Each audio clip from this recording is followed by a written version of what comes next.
Teachers of Bihar के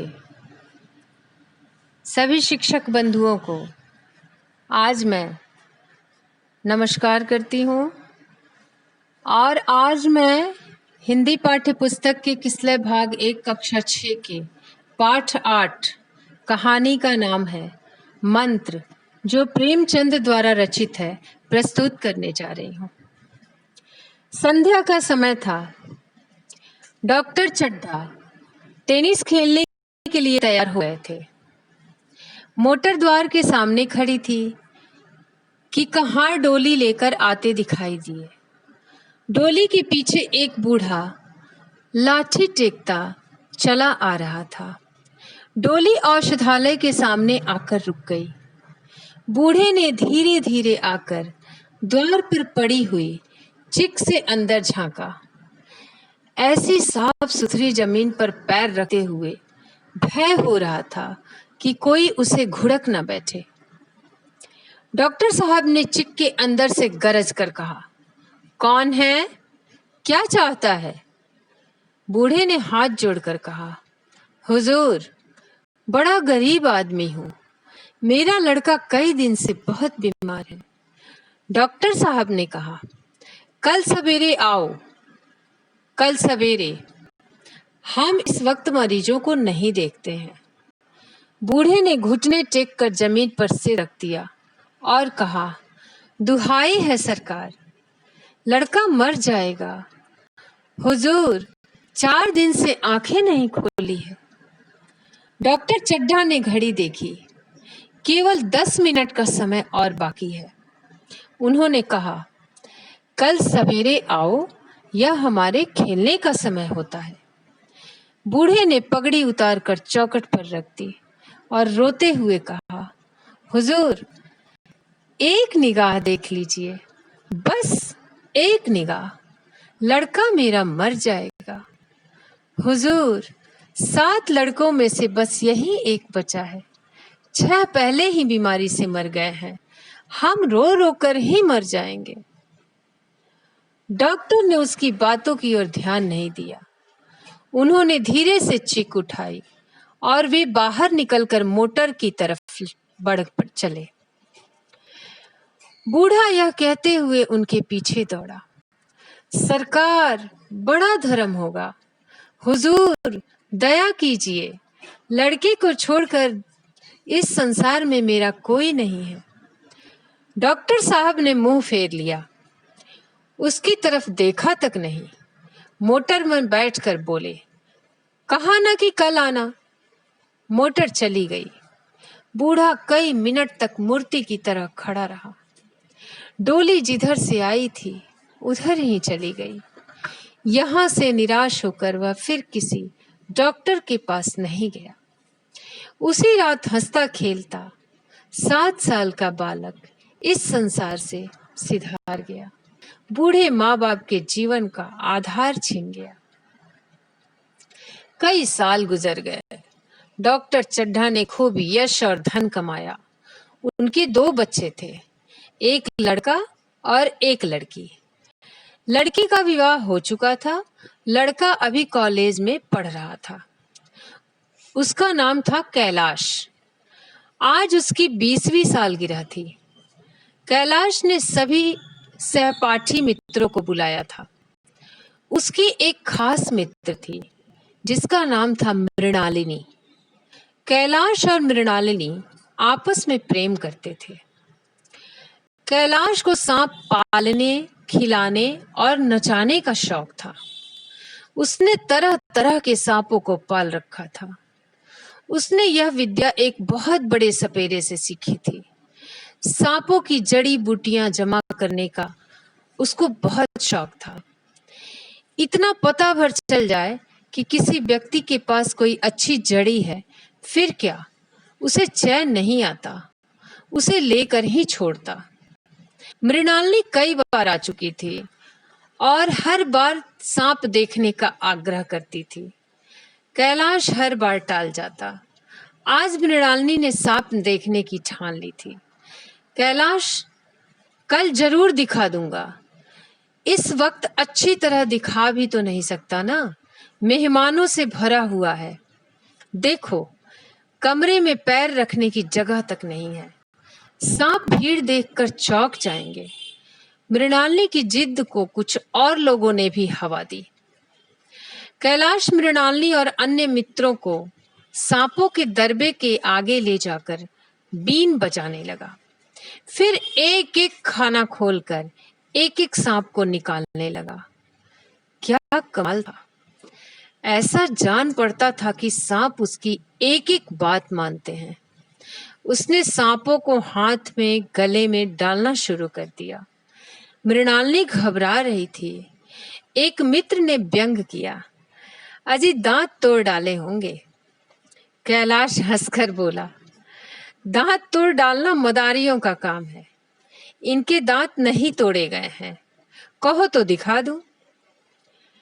यह कहकर उसने एक काले सांप को पकड़ लिया और बोला, मेरे पास इससे बड़ा जहरीला दूसरा नहीं है। इसका काटा तुरंत मर जाता है। इसके काटे को दवा नहीं, कोई मंत्र नहीं। इसके दांत दिखा दूं? इस पर एक मित्र बोला, मुझे तो विश्वास ही नहीं आता, लेकिन तुम कहते हो तो मान लेता हूं। कैलाश इस वक्त फूल सवार था। उसने सांप की गर्दन पकड़कर जोर से दबाई, इतनी जोर से कि उसका मुंह लाल हो गया। सांप ने कैलाश के हाथों ऐसा व्यवहार कभी देखा नहीं था। उसने सोचा कि आज यह मुझे मार ही डालना चाहता है क्या? अतः वह आत्मरक्षा के लिए तैयार हो गया। कैलाश ने उसकी गर्दन दबाकर मुंह खोल दिया और उसके जहरीले दांत दिखाने लगे। दिखाते हुए उसने यह बोला कि जिन सज्जनों को शक हो आकर देख लें। आया विश्वास या अब भी कुछ शक है मेरे पर? मित्रों को दांत दिखाकर कैलाश ने सांप की गर्दन ढीली कर दी। सांप क्रोध से पागल हो गया था। गर्दन ढीली पड़ते ही उसने फन उठाकर कैलाश की उंगली में जोर से काटा और वहां से भाग निकला। कैलाश की उंगली से टप टप खून टपकने लगा। उसने जोर से उंगली दबा ली और कमरे की तरफ भागा। तुरंत ही एक जड़ी पीस कर लगाई। मित्रों में हलचल मच गई। डॉक्टर चड्ढा घबरा गए। डॉक्टर साहब ने चीरा लगाने को कहा, लेकिन कैलाश को बड़ी विश्वास था कि जड़ी उसको ठीक कर देगा। एक ही मिनट में कैलाश की आंखें झपकने लगी। होठों पर नीलापन दौड़ने लगा। यहां तक कि वह खड़ा भी नहीं रह सका, फर्श पर बैठ गया। सारे मेहमान कमरे में जमा हो गए। कैलाश को फर्श पर लिटा दिया गया और सभी उसको पंखा झलने लगे। एक महाशय बोले, कोई मंत्र झाड़ने वाला मिले है, जान बच जाए। एक मंत्र झाड़ने वाला आया भी, मगर कैलाश की सूरत देखकर उसे मंत्र चलाने की हिम्मत ना पड़ी। बोला, अब क्या हो सकता है सरकार, जो कुछ होना था हो चुका। घर के सभी लोग रोने लगे। शहर से कई मील दूर एक छोटे से घर में एक बूढ़ा और बुढ़िया अंगीठी के सामने बैठे जाड़े की रात काट रहे थे। मिट्टी के तेल की एक कुप्पी ताक पर जल रही थी। घर में ना तो चारपाई थी ना बिछौना। हाँ, एक कोने में थोड़ी सी पुआल पड़ी थी। बुढ़िया दिन भर उपले और सूखी लकड़ियां बटोरती थी और बूढ़ा रस्सी बांटकर बाजार में बेच आता था। यही उनकी जिंदगी थी। किसी ने द्वार पर आवाज दी, भगत, ओ भगत, क्या सो गए? जरा किवाड़ तो खोलो। भगत ने उठकर किवाड़ खोला। एक आदमी ने अंदर आकर कहा, कुछ सुना? डॉक्टर चड्ढा के लड़के को सांप ने काट लिया। तुम चाहो तो चले जाओ, आदमी बन जाओगे, खूब पैसा मिलेगा। बूढ़े ने कठोर भाव से सिर हिलाकर कहा, मैं नहीं जाता, मेरी बला से मरे। मैं उस डॉक्टर को खूब अच्छी तरीके से जानता हूँ। मेरा लड़का अंतिम सांस गिन रहा था। मैं भैया को लेकर उन्हीं के पास गया था। डॉक्टर साहब खेलने जा रहे थे, मैं पैरों पर गिर पड़ा था।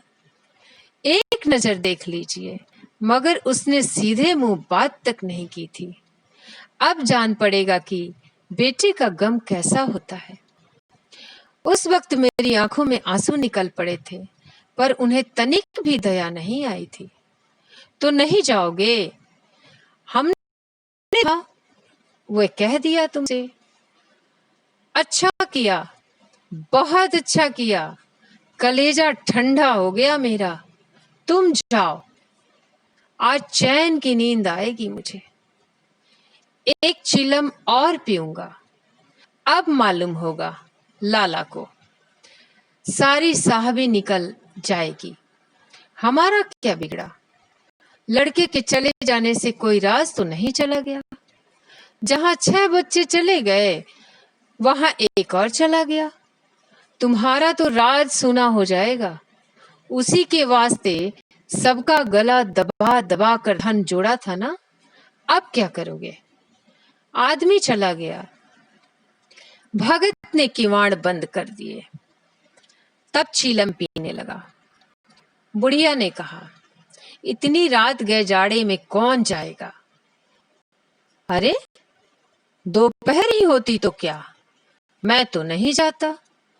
सवारी दरवाजे पर लेने आती तो भी नहीं जाता।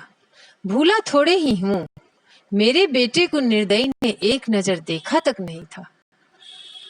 भगत के लिए यह जीवन में पहला अवसर था कि ऐसा समाचार पाकर भी वह बैठा रह गया। 80 वर्ष के जीवन में ऐसा कभी न हुआ था कि सांप की खबर सुनकर घर दौड़ कर न गया हो। कैसा भी मौसम हो, लेन देन का विचार कभी मन में नहीं आया। बुढ़िया सो चुकी थी। बूढ़े का मन भारी हो रहा था। उसने चैन नहीं आ रही थी। ऐसा लग रहा था जैसे उसकी कोई चीज खो गई है। बूढ़ा खड़ा हो गया। उसने अपनी लकड़ी उठाई और धीरे से किवाड़ खोले। बुढ़िया जाग पड़ी। उसने पूछा, कहाँ जाते हो? कहीं नहीं, देख रहा था कि कितनी रात है। अभी बहुत रात है, सो जाओ। नींद नहीं आती। नींद काहे को आएगी? मन तो चड्ढा के घर लगा हुआ है। चड्ढा ने हमारे साथ कौन सी नेकी कर दी है जो वहां जाऊं? पागल नहीं हूं कि जो मेरे लिए कांटे बोए उसके लिए मैं फूल बोऊं। बुढ़िया फिर सो गई। भगत ने किवाड़ लगा दिए और फिर आकर बैठ गया। उसने फिर किवाड़ खोले, इतने धीरे कि बुढ़िया को खबर भी ना लगे। बाहर निकल आया। भगत ने आगे पैर बढ़ाया। भगत लाठी खट खट करता लपका चला जा रहा था। उसके मन में कई बार आया कि ना जाए, रुक जाए, लेकिन अंतर मन उसे आगे ठेले जा रहा था। इतने में 2 आदमी आते दिखाई दिए। दोनों बातें करते चले आ रहे थे। चड्ढा बाबू का तो घर उजड़ गया। यही तो एक लड़का था। भगत के कान में यह आवाज पड़ी। उसकी चाल और भी तेज हो गई। वह दौड़ने लगा। अपनी उम्र में यह इतना तेज कभी नहीं दौड़ा था। इतने में उसे चड्ढा साहब का घर दिखाई दिया। रात के 2 बज चुके थे। मेहमान विदा हो चुके थे। सभी रो रो कर थक चुके थे। सहसा भगत ने द्वार पर पहुंचकर आवाज दी, डॉक्टर साहब, बाहर आए।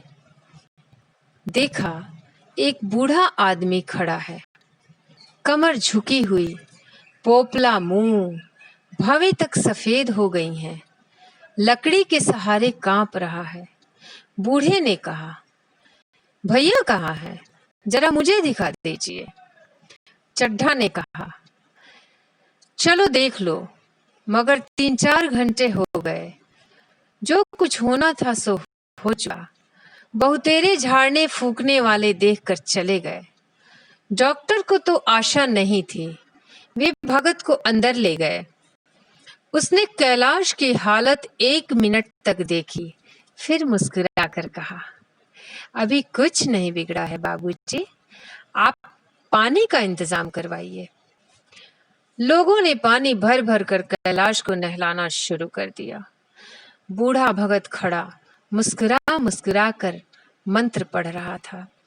एक बार मंत्र समाप्त हो जाता तब वह एक जड़ी कैलाश को सुंघा देता।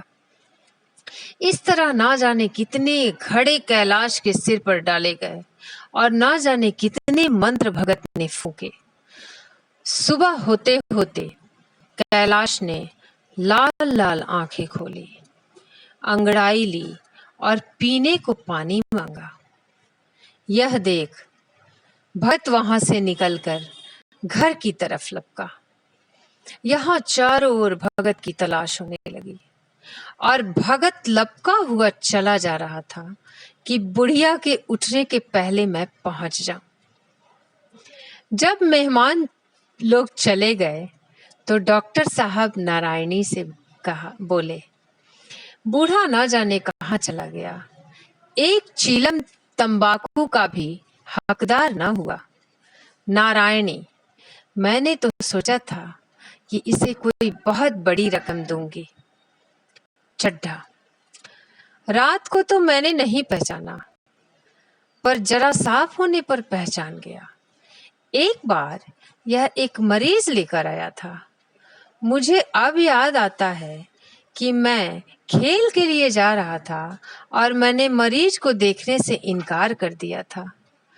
आज उस दिन की बात याद करके मुझे जितनी ग्लानि हो रही है उसे प्रकट नहीं कर सकता। मैं उसे अब खोज निकालूंगा और उसके पैरों पर गिरकर अपना अपराध क्षमा कराऊंगा। यह कुछ लेगा नहीं, मैं जानता हूं। उसका जन्म यश की वर्षा करने के लिए हुआ है। उसकी सज्जनता ने मुझे एक ऐसा आदर्श दिखा दिया है जो अब से जीवन पर्यंत मेरे सामने रहेगा। धन्यवाद।